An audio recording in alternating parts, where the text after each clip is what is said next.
ਹਾਂਜੀ ਬੱਚਿਓ, ਜਿਵੇਂ ਕਿ ਤੁਹਾਨੂੰ ਪਤਾ ਹੈ ਕਿ ਕੋਵਿਡ-19 ਦੀ ਵਜ੍ਹਾ ਦੇ ਨਾਲ ਸਕੂਲ ਬੰਦ ਹੋ ਚੁੱਕੇ ਨੇ, ਪਰ ਅਸੀਂ ਔਨਲਾਈਨ ਮੋਡ ਰਾਹੀਂ ਤੁਹਾਡੀ ਸਟੱਡੀ ਨੂੰ ਜਾਰੀ ਰੱਖ ਰਹੇ ਹਾਂ। ਸੋ ਸਵਾਗਤ ਹੈ ਤੁਹਾਡਾ। ਅੱਜ ਦੂਸਰੀ ਜਮਾਤ ਦਾ 10ਵਾਂ ਪਾਠ ਪੰਜਾਬੀ ਵਿਸ਼ੇ ਦਾ ਲੈ ਕੇ ਹਾਜ਼ਰ ਹੋਏ ਹਾਂ ਅਤੇ ਤੁਹਾਨੂੰ ਇਹ ਸਾਰਾ ਦਾ ਸਾਰਾ ਪੜ੍ਹਾਵਾਂਗੇ ਵੀ ਅਤੇ ਇਹਦਾ ਅਭਿਆਸ ਵੀ ਤੁਹਾਨੂੰ ਸੋਲਵ ਕਰਵਾਵਾਂਗੇ। ਸੋ 10ਵਾਂ ਪਾਠ ਹੈ ਜੋ ਉਹਦਾ ਨਾਮ ਹੈ ਮੇਰਾ ਪਿੰਡ। ਇਸ ਵਿੱਚ ਪਿੰਡ ਬਾਰੇ, ਪਿੰਡ ਦੇ ਵਿੱਚ ਕਿੱਦਾਂ ਦੀਆਂ ਚੀਜ਼ਾਂ ਹੁੰਦੀਆਂ, ਕਿੱਦਾਂ ਦੀਆਂ ਵਸਤਾਂ ਹੁੰਦੀਆਂ, ਰਹਿਣ ਸਹਿਣ ਕਿੱਦਾਂ ਦਾ ਹੁੰਦਾ, ਉਹਦੇ ਬਾਰੇ ਬੱਚਿਆਂ ਨੂੰ ਜਾਣਕਾਰੀ ਦੇਣ ਦੀ ਕੋਸ਼ਿਸ਼ ਕੀਤੀ ਗਈ ਹੈ। ਤਾਂ ਚਲੋ ਸ਼ੁਰੂ ਕਰਦੇ ਹਾਂ।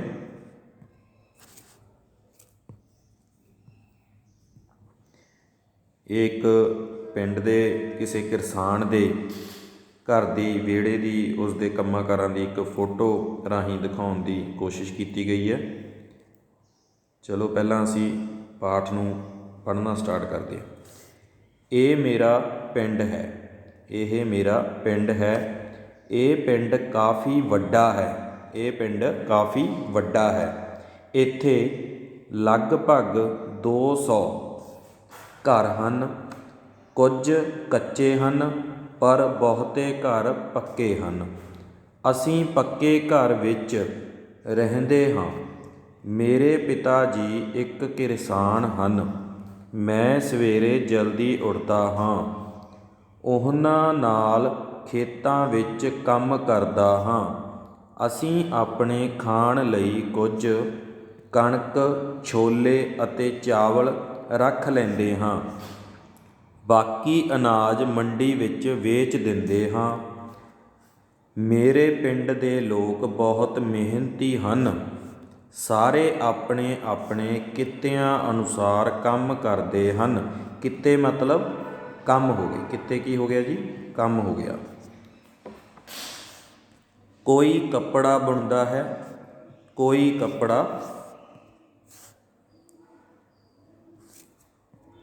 ਸਿਉਂਦਾ ਹੈ।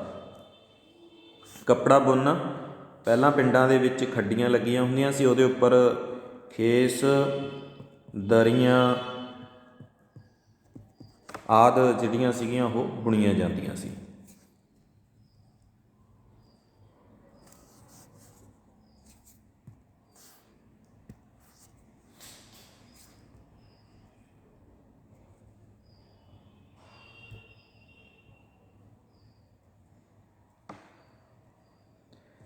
ਅੱਗੇ ਹੈ ਜੀ, ਕੋਈ ਲੱਕੜੀ ਤੋਂ ਪਟੜੇ, ਘੋਟਣੇ ਅਤੇ ਮੇਜ਼ ਕੁਰਸੀਆਂ ਬਣਾਉਂਦਾ ਹੈ।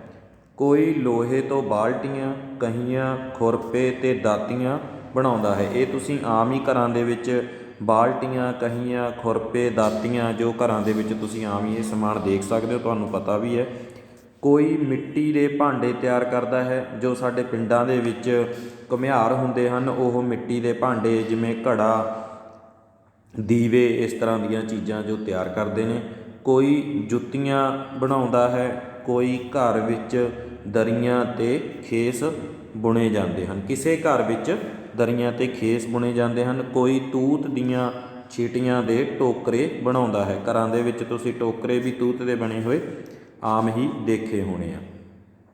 ਕਈਆਂ ਨੇ ਮੱਝਾਂ ਰੱਖੀਆਂ ਹੋਈਆਂ ਹਨ, ਉਹ ਦੁੱਧ ਵੇਚਣ ਦਾ ਕੰਮ ਕਰਦੇ ਹਨ।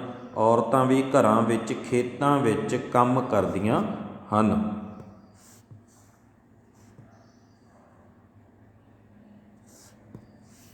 ਮੇਰੇ ਪਿੰਡ ਵਿੱਚ ਇੱਕ ਸਕੂਲ ਹੈ। ਇੱਥੇ ਕੁੜੀਆਂ ਅਤੇ ਮੁੰਡੇ ਇਕੱਠੇ ਪੜ੍ਹਦੇ ਹਨ। ਇੱਥੇ ਇੱਕ ਲਾਇਬ੍ਰੇਰੀ ਵੀ ਹੈ। ਲੋਕ ਲਾਇਬ੍ਰੇਰੀ ਵਿੱਚ ਬੈਠ ਕੇ ਪੜ੍ਹਦੇ ਹਨ। ਪਿੰਡ ਵਿੱਚ ਇੱਕ ਸਰਕਾਰੀ ਡਿਸਪੈਂਸਰੀ ਹੈ। ਇੱਥੋਂ ਦਵਾਈਆਂ ਮੁਫਤ ਮਿਲਦੀਆਂ ਹਨ। ਪਿੰਡ ਵਿੱਚ ਪਸ਼ੂਆਂ ਦਾ ਇੱਕ ਹਸਪਤਾਲ ਵੀ ਹੈ। ਪਿੰਡ ਵਿੱਚ ਇੱਕ ਡਾਕਖਾਨਾ ਹੈ। ਡਾਕੀਆ ਡਾਕ ਵੰਡਦਾ ਹੈ। ਮੇਰੇ ਬਾਬਾ ਜੀ ਪਿੰਡ ਵਿੱਚ ਰਹਿ ਕੇ ਖੁਸ਼ ਹਨ। ਸਾਫ਼, ਤਾਜ਼ੀ ਅਤੇ ਖੁੱਲ੍ਹੀ ਹਵਾ ਉਹਨਾਂ ਨੂੰ ਪਸੰਦ ਹੈ। ਮੇਰੇ ਮਾਤਾ ਜੀ ਮੇਰੇ ਮਾਤਾ ਜੀ ਕਹਿੰਦੇ ਹਨ ਕਿ ਸਾਡਾ ਪਿੰਡ ਹੁਣ ਸ਼ਹਿਰ ਵਰਗਾ ਹੈ। ਸਾਰੇ ਘਰਾਂ ਵਿੱਚ ਬਿਜਲੀ ਹੈ। ਟੈਲੀਵਿਜ਼ਨ ਤੋਂ ਫਰਿੱਜ ਤਾਂ ਹੁਣ ਸਾਰਿਆਂ ਕੋਲ ਹਨ। ਟੈਲੀਵਿਜ਼ਨ ਅਤੇ ਫਰਿੱਜ ਲਗਭਗ ਸਭ ਦੇ ਘਰ ਵਿੱਚ ਹੀ ਹਨ। ਖੇਤਾਂ ਵਿੱਚ ਬਿਜਲੀ ਨਾਲ ਮੋਟਰਾਂ ਚੱਲਦੀਆਂ ਹਨ। ਖੇਤੀ ਟਰੈਕਟਰਾਂ ਨਾਲ ਹੁੰਦੀ ਹੈ। ਗੱਡਾ ਅਤੇ ਹਲ ਤਾਂ ਹੁਣ ਕਿਸੇ ਕਿਸੇ ਕੋਲ ਹੀ ਹਨ। ਇਸ ਵਾਰ ਮੀਂਹ ਬਹੁਤ ਪਿਆ ਹੈ। ਪਿੰਡ ਦਾ ਟੋਭਾ ਪਾਣੀ ਨਾਲ ਭਰ ਗਿਆ ਹੈ। ਪਹਿਲਾਂ ਮੱਝਾਂ ਗਾਵਾਂ ਅਤੇ ਭੇਡ ਬੱਕਰੀਆਂ ਉੱਥੋਂ ਹੀ ਪਾਣੀ ਪੀਂਦੀਆਂ ਸਨ। ਹੁਣ ਪਸ਼ੂਆਂ ਨੂੰ ਵੀ ਸਾਫ਼ ਪਾਣੀ ਪਿਆਇਆ ਜਾਂਦਾ ਹੈ।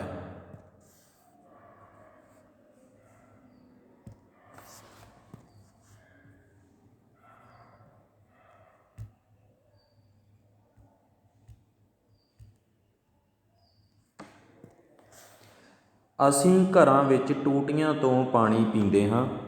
ਨਲਕੇ ਅਤੇ ਖੂਹ ਬਹੁਤ ਘੱਟ ਗਏ ਹਨ। ਮੇਰੇ ਚਾਚਾ ਜੀ ਡਾਕਟਰ ਹਨ। ਉਹ ਚੰਡੀਗੜ੍ਹ ਰਹਿੰਦੇ ਹਨ। ਛੁੱਟੀਆਂ ਵਿੱਚ ਉਹਨਾਂ ਦਾ ਪਰਿਵਾਰ ਵੀ ਪਿੰਡ ਆਉਂਦਾ ਹੈ। ਸੜਕ ਪੱਕੀ ਹੋਣ ਕਰਕੇ ਉਹਨਾਂ ਦੀ ਕਾਰ ਸਿੱਧੀ ਘਰ ਅੱਗੇ ਆਉਂਦੀ ਹੈ। ਉਹ ਕਹਿੰਦੇ ਹਨ ਕਿ ਤਾਜ਼ੀਆਂ ਸਬਜ਼ੀਆਂ ਤਾਂ ਪਿੰਡ ਵਿੱਚ ਹੀ ਮਿਲਦੀਆਂ ਹਨ। ਸਾਗ ਅਤੇ ਮੱਕੀ ਦੀ ਰੋਟੀ ਖਾ ਕੇ ਉਹ ਖੁਸ਼ ਹੁੰਦੇ ਹਨ। ਗੰਨੇ ਚੂਪਣੇ ਉਹਨਾਂ ਨੂੰ ਚੰਗੇ ਲੱਗਦੇ ਹਨ। ਮੇਰੇ ਪਿੰਡ ਵਿੱਚ ਇੱਕ ਮੇਲਾ ਵੀ ਲੱਗਦਾ ਹੈ। ਮੇਲੇ ਵਾਲੀ ਥਾਂ ਬਹੁਤ ਰੌਣਕ ਹੁੰਦੀ ਹੈ। ਸ਼ਹਿਰ ਤੋਂ ਵੀ ਕੁਝ ਲੋਕ ਮੇਲਾ ਵੇਖਣ ਆਉਂਦੇ ਹਨ। ਮੈਂ ਵੀ ਬੱਸ ਉੱਤੇ ਚੜ੍ਹ ਕੇ ਕਦੇ ਕਦੇ ਸ਼ਹਿਰ ਜਾਂਦਾ ਹਾਂ। ਸੋ ਬੱਚਿਓ, ਇਹ ਪਾਠ ਸੀਗਾ ਜੋ ਅਸੀਂ ਬੜੇ ਧਿਆਨ ਦੇ ਨਾਲ ਪੜ੍ਹ ਲਿਆ ਹੈ। ਸੋ ਅੱਗੇ ਹੁਣ ਅਸੀਂ ਇਸ ਦਾ ਅਭਿਆਸ ਹੈ ਜੋ ਉਹ ਹੱਲ ਕਰਾਂਗੇ। ਤਾਂ ਸਭ ਤੋਂ ਪਹਿਲਾਂ ਜੋ ਹੈ ਇਸ ਪਾਠ ਨੂੰ ਤੁਸੀਂ ਬਹੁਤ ਚੰਗੀ ਤਰ੍ਹਾਂ ਪੜ੍ਹਨਾ ਹੈ ਔਰ ਉਸ ਤੋਂ ਬਾਅਦ ਫਿਰ ਇਹਦੇ ਤੁਸੀਂ ਅਭਿਆਸ ਨੇ ਜੋ ਉਹ ਹੱਲ ਕਰਨੇ ਨੇ।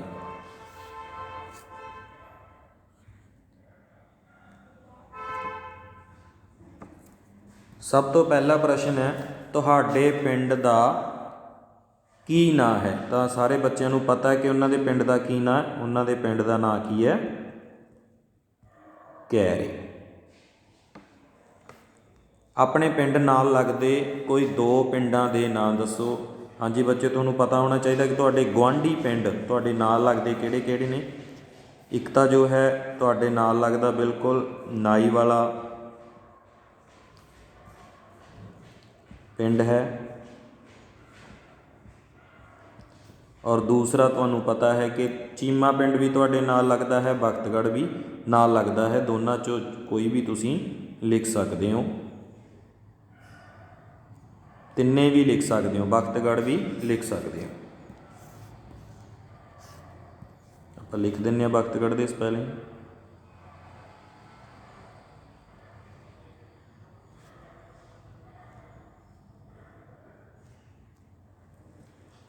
ਚਲੋ ਬੱਚਿਓ, ਅੱਗੇ ਹੱਲ ਕਰਦੇ ਹਾਂ।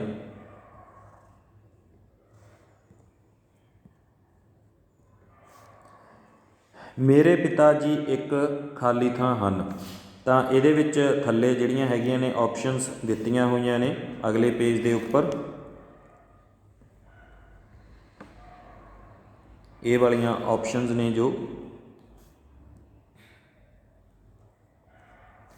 ਟਰੈਕਟਰਾਂ, ਬਿਜਲੀ, ਸ਼ਹਿਰ, ਮਿਹਨਤੀ ਕਿਰਸਾਨ।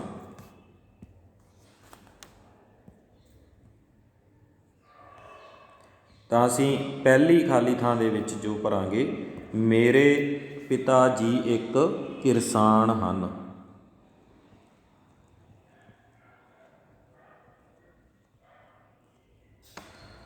ਠੀਕ ਹੈ ਜੀ। ਮੇਰੇ ਪਿੰਡ ਦੇ ਲੋਕ ਬਹੁਤ ਮਿਹਨਤੀ ਹਨ।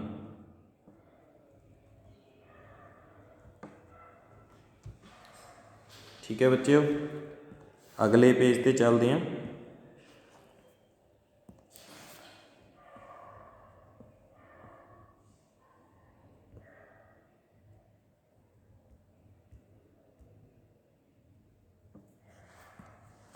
ਸਾਡਾ ਪਿੰਡ ਹੁਣ ਖਾਲੀ ਥਾਂ ਵਰਗਾ ਹੈ। ਕਿਹਦੇ ਵਰਗਾ ਜੀ? ਅਸੀਂ ਮਿਹਨਤੀ ਭਰਨਾ ਸੀ, ਚਲੋ ਉੱਥੇ ਮੈਂ ਮਿਹਨਤ ਲਿਖਤਾ ਤਾਂ ਤੁਸੀਂ ਇਹ ਸਹੀ ਕਰ ਲਿਓ। ਅਤੇ ਆ ਸਾਡੇ ਕੋਲ ਪਹਿਲੇ 'ਚ ਆ ਗਿਆ ਸੀਗਾ। ਹਾਂਜੀ, ਅੱਗੇ ਅਸੀਂ ਪਾਠ 'ਚ ਪੜ੍ਹਿਆ ਕਿ ਸਾਡਾ ਪਿੰਡ ਹੁਣ ਕਿਹਦੇ ਵਰਗਾ ਜੀ? ਸ਼ਹਿਰ ਵਰਗਾ, ਸ਼ਹਿਰ ਵਰਗਾ। ਅੱਗੇ ਜੀ, ਸਾਡੇ ਘਰਾਂ ਵਿੱਚ ਖਾਲੀ ਥਾਂ ਹੈ। ਸਾਡੇ ਘਰਾਂ ਵਿੱਚ ਕੀ ਹੈ ਜੀ? ਹੁਣ ਟਰੈਕਟਰ ਹੈ ਜੀ। ਸਾਡੇ ਘਰਾਂ ਵਿੱਚ ਕੀ ਹੈ? ਖੇਤੀ ਕਾਹਦੇ ਨਾਲ ਹੁੰਦੀ ਹੈ? ਬਿਜਲੀ ਨਾਲ ਹੈ। ਤਾਂ ਕੀ ਆਊਗਾ? ਖੇਤੀ ਟਰੈਕਟਰਾਂ ਨਾਲ ਹੁੰਦੀ ਹੈ ਅਤੇ ਸਾਡੇ ਘਰਾਂ ਵਿੱਚ ਬਿਜਲੀ ਹੈ।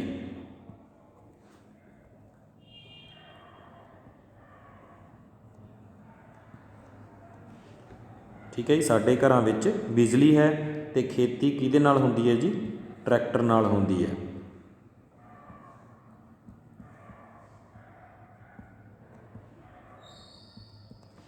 ਟਰੈਕਟਰਾਂ ਨਾਲ ਹੁੰਦੀ ਹੈ। ਅੱਗੇ ਹੇਠ ਲਿਖੇ ਪ੍ਰਸ਼ਨਾਂ ਦੇ ਉੱਤਰ ਦਿਓ। ਮੇਰੇ ਪਿੰਡ ਵਿੱਚ ਕਿਹੋ ਜਿਹੇ ਘਰ ਹਨ? ਕਿਹੋ ਜਿਹੇ ਨੇ ਜੀ? ਪਾਠ 'ਚ ਅਸੀਂ ਪੜ੍ਹਿਆ ਕੁਝ ਕੱਚੇ ਅਤੇ ਕੁਝ ਪੱਕੇ। ਸੌਰੀ, ਇੱਥੇ ਬਹੁਤੇ ਪੱਕੇ ਆਉਣਾ।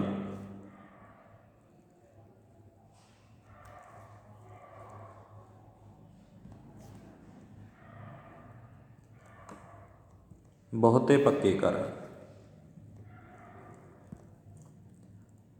ਅਗਲਾ ਪ੍ਰਸ਼ਨ ਹੈ, ਖੇਤਾਂ ਵਿੱਚ ਉਗਾਈਆਂ ਜਾਂਦੀਆਂ ਫਸਲਾਂ ਦੇ ਨਾਂ ਲਿਖੋ। ਤਾਂ ਅਸੀਂ ਪਾਠ ਦੇ ਵਿੱਚ ਬਹੁਤ ਸਾਰੇ ਨਾਮ ਨੇ ਜੋ ਅਸੀਂ ਉਹ ਪੜ੍ਹੇ ਨੇ।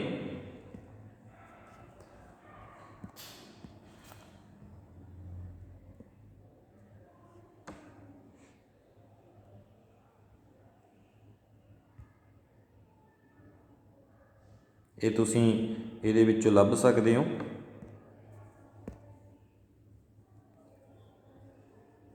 ਇਹ ਰਹੇ ਕਣਕ, ਛੋਲੇ ਅਤੇ ਚਾਵਲ ਅਤੇ ਬਾਕੀ ਅਨਾਜ।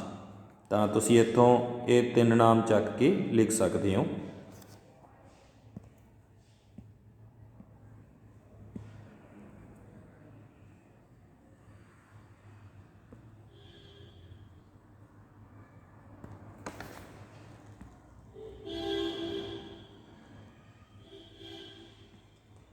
ਕਣਕ, ਚਾਵਲ, ਛੋਲੇ ਅਤੇ ਹੋਰ ਵੀ ਫਸਲਾਂ ਦੇ ਨਾਮ ਜਿਹੜੇ ਤੁਹਾਨੂੰ ਪਤਾ ਕਿ ਸਾਡੇ ਖੇਤਾਂ ਦੇ ਵਿੱਚ ਉਗਾਏ ਜਾਂਦੇ ਨੇ, ਤੁਸੀਂ ਉਹ ਲਿਖ ਸਕਦੇ ਹੋ ਇੱਥੇ। ਅਤੇ ਅੱਗੇ ਇਹ ਖੁੱਲ੍ਹੀ ਛੂਟ ਹੈ ਵੀ ਜ਼ਰੂਰੀ ਨਹੀਂ ਵੀ ਜਿੰਨੇ ਇਹਦੇ 'ਚ ਦਿੱਤੇ ਨੇ ਤਾਂ ਜਿੰਨੇ ਸਾਡੇ ਖੇਤਾਂ ਵਿੱਚ ਉਗਾਏ ਜਾਂਦੇ ਨੇ ਤੁਸੀਂ ਉਹ ਲਿਖ ਸਕਦੇ ਹੋ। ਪਿੰਡ ਦੇ ਲੋਕ ਕੀ ਕੀ ਕੰਮ ਕਰਦੇ ਹਨ? ਪਿੰਡ ਦੇ ਲੋਕ ਸਾਰੇ ਹੀ ਕੰਮ ਕਰਦੇ ਨੇ ਜੀ। ਤੁਹਾਨੂੰ ਉਹਦੇ ਵਿੱਚ ਦਿੱਤਾ ਹੋਇਆ ਕਿਤਾਬ ਦੇ ਵਿੱਚ। ਲੋਕ ਖੇਤੀ ਕਰਦੇ ਹੈ, ਪਸ਼ੂ ਪਾਲਦੇ ਹੈ, ਕੱਪੜੇ ਬੁਣਦੇ ਹੈ,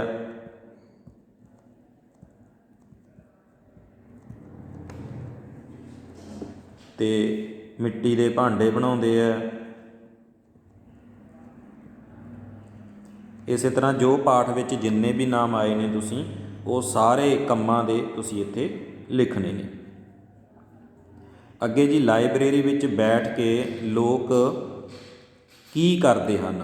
ਲਾਇਬ੍ਰੇਰੀ ਵਿੱਚ ਬੈਠ ਕੇ ਲੋਕ ਕੀ ਕਰਦੇ ਨੇ? ਕੀ ਕਰਦੇ ਨੇ ਜੀ?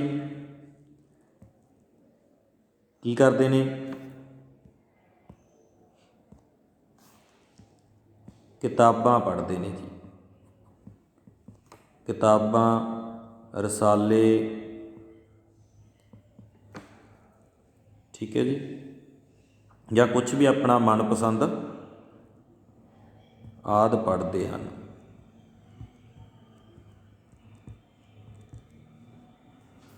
ਠੀਕ ਹੈ, ਜੋ ਵੀ ਪਾਠ ਦੇ ਵਿੱਚ ਆਇਆ ਗਾ ਉਹ ਤੁਸੀਂ ਉੱਤਰ ਇਹਦੇ ਵਿੱਚ ਉੱਥੋਂ ਦੇਖ ਕੇ ਭਰ ਸਕਦੇ ਹੋ। ਲੋਕਾਂ ਦੀ ਸਹੂਲਤ ਲਈ ਪਿੰਡ ਵਿੱਚ ਹੋਰ ਕੀ ਕੀ ਹੈ? ਹਾਂਜੀ, ਪੜ੍ਹਿਆ ਅਸੀਂ ਡਿਸਪੈਂਸਰੀ ਹੈ,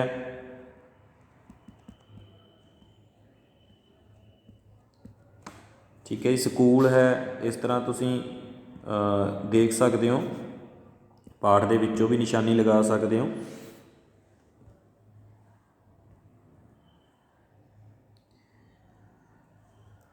ये देखो मेरे पिंड विच स्कूल है, लाइब्रेरी है, सरकारी डिस्पेंसरी है, पशुओं का हस्पताल है, डाकखाना है। ठीक है जी।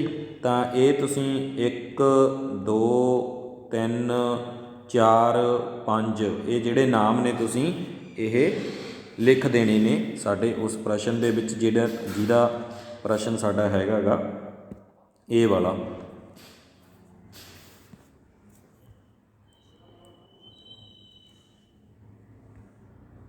कि लोगों की सहूलत लई पिंड विच होर की है। इत्थे सारे वो जो नाम ने तुसीं वो भर देने ने, जिहड़े हुणे तुहानूं 5 नाम टोटल उपर निशानी लगवाई है।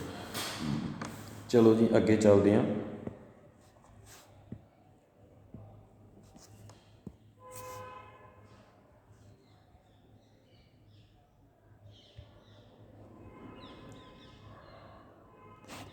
हेठ लिखे शब्दों के जोड़े बनाओ जिमें कि तीर का निशान ला के दस्या गया है।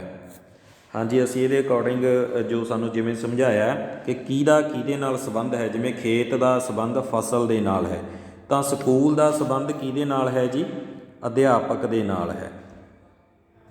ठीक है। डाकखाने का संबंध किहदे नाल है जी, डाकिए दे नाल है। डिस्पेंसरी का संबंध किहदे नाल है जी, दवाइयां दे नाल है। छिटियां, छिटियां तो मतलब तूत दीयां छिटियां तो असी की बनाउणे आ जी, तूत दीयां छिटियां तो असी टोकरे बनाउणे आ। ठीक है जी।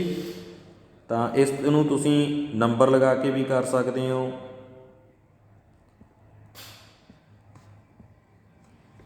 इस तरह ये पंजवें दे नाल और ये पहले दे नाल, ये तीसरे दे नाल, ये दूसरे दे नाल, ये पहले दे नाल मिल गया। ठीक है जी। इस तरह तुसीं अगे नंबर लगा के भी कर सकते हो। अगे जी समझो तो लिखो, ये की है जी, दरी दा दरियां, ये है जी वचन बदलो।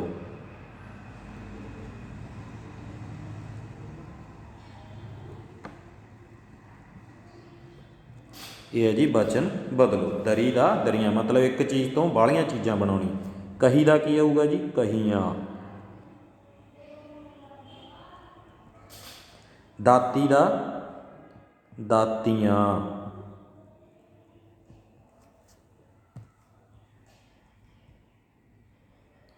अगे आ गया जी साडे कोले जुत्ती।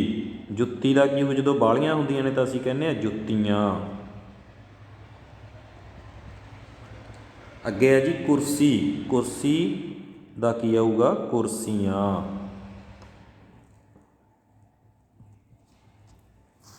ठीक है जी। अगे की है जी बाल्टी। तो बाल्टी अगर ज़्यादा होण तो की कहने असीं, बाल्टियां।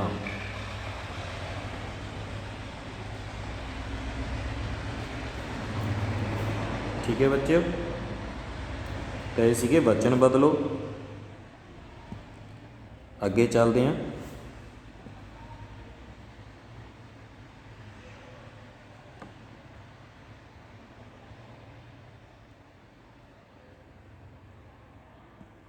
अगे आ गया समझो तो लिखो, मुंडे कुड़ियाँ मतलब कि यह उल्ट हो गया, मुंडे का कुड़ियाँ तो यह लिंग बदलो हो गया।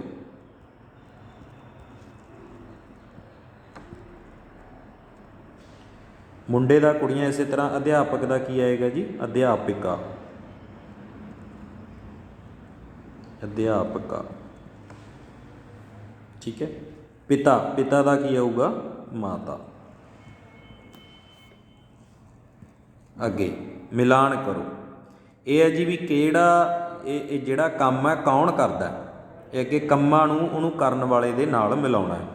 मोची है जी पहला, मोची की काम करदा है, सानूं सारिआं नूं पता है कि मोची जुत्तियां बनाउंदा है। की करदा है जी, जुत्तियां बनाउंदा है, इसलिए इहनूं नंबर पा के भी तुसीं कर सकदे हो। अगे है जी नंबर 2 ते जुलाहा। जुलाहा की करदा है जी, हाँ जी जुलाहा की करदा है, फिर है जी दर्जी की करदा है, फिर तरखान की करदा है, लोहार की करदा है, घुमियार की करदा है। हुणे तुहानूं दस के हटे आ कि कौन की करदा है। लोहार का काम लोहे का हुंदा, घुमियार का मिट्टी का हुंदा, तरखान का लक्कड़ का हुंदा, दर्जी कपड़े सिउण वाला हुंदा। ठीक है जी। तो जुलाहा कौन हुंदा है? जुलाहा हुंदा जी काम उहदा भी कपड़े का हुंदा, पर वो कपड़े सिउंदा नहीं, वो कपड़े बनाउंदा, बुणदा, सॉरी बुणदा। ठीक है जी। दर्जी सिउंदा, इन्हां दे विच ये वाला फर्क है। तरखान करदा जी लकड़ी का काम, जिवें पटड़े घोटने मेज़ कुर्सियां बनाउणियां। लोहार करदा जी लोहे का, लोहे दीयां किहड़ियां चीज़ां हुंदियां? खुरपे दातियां। घुमियार करदा जी मिट्टी का, ये आ गया 6 नंबर। तो इस तरह जो ये ज़्यादा लाइनां जिहड़ियां ने ये ज़्यादा विच लग जांदियां ने, तो फिर इत्थे दिक्कत आ जाती है। तो तुसीं जिहड़े नंबर ने वो लिख के बच्चों कर सकते हैं। चलो अगे चलते हैं। पाठ विच लां मतलब लाम वाले जिहड़े शब्द ने वो तुसीं चुन के है जिहड़े लिखणे ने। टोटल 1 2 3 4 1 2 3 4 5 6 7 8 8 जिहड़े शब्द इन्हां ने दिते ने। तो तुसीं लाम वाले सारे शब्द किताब के पाठ के विचों 10वें विचों छांट के तुसीं लिख लैणे ने। अगे जी सुंदर करके लिखो, मेरे चाचा जी डॉक्टर हैं, मेरे पिंड के लोग मेहनती हैं। ये तुसीं खुद साफ तो सुंदर करके सुंदर लिखाई है जिहड़ी वो लिखनी है। ठीक है बच्चों। तो ये 10वां पाठ तुहाडा पूरा हो चुका है। इस तरह कल नूं तुहानूं अगला पाठ करवाया जाएगा। थैंक यू बच्चों।